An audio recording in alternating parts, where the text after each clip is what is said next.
Moving on from Mangaluru to Mumbai, where we have another email query and a very similar one from Santosh Menon. He wants to know the prospects of Godrej Serenity in Chembur-Deonar. He's invested in a 540 square feet flat at 1.45 crore. The building is ready. Is it a good investment?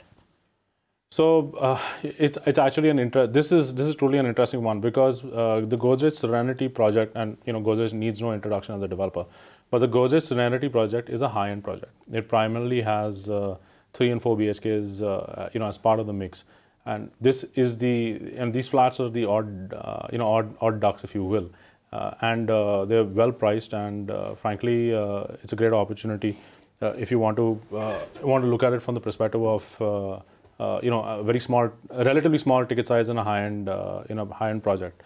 Godrej has a great reputation of delivery. It's across the board. That's why people buy.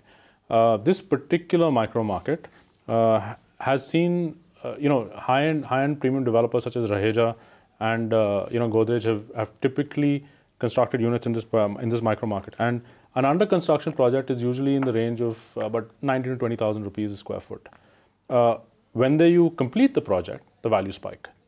In this market, that's what we've seen historically, which climb actually to about 22 to almost 25,000 rupees a square foot. This particular unit, I think, would make, if you were to look at it from an investment perspective, it's a decent purchase if you're okay with the rental yield on it. But do I expect this to climb significantly? I think it's difficult.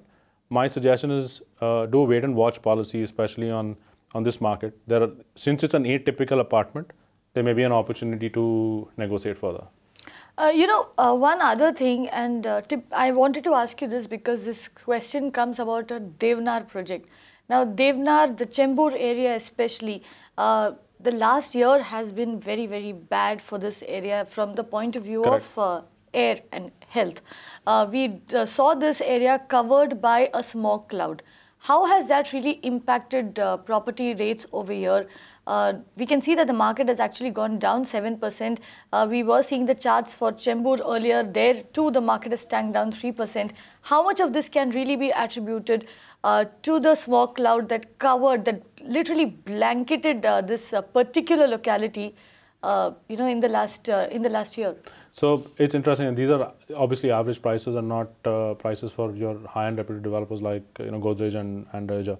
They continue, they don't see a rapid escalation value, but they're definitely trading at a higher value. But you're right, the perceived health issues are out here, and I not perceived, the health issues there are of course resulting in the micro market taking a bad name.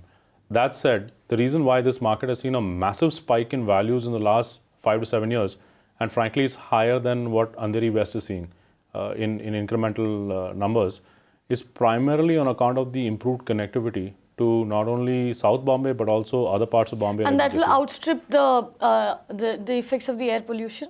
So the air pollution is a solvable problem in my mind, and the government's making the right moves towards it. So unfortunately, real estate, you have to take the long-term view, and if you do take the view, it will change.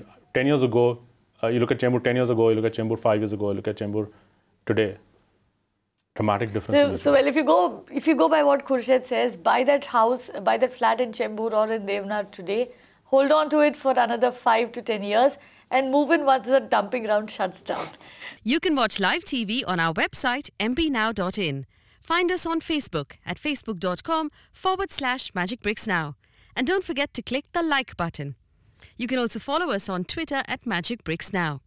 To stay updated with all our programming, hit the subscribe button on our YouTube channel by logging on to youtube.com/magicbricksnow.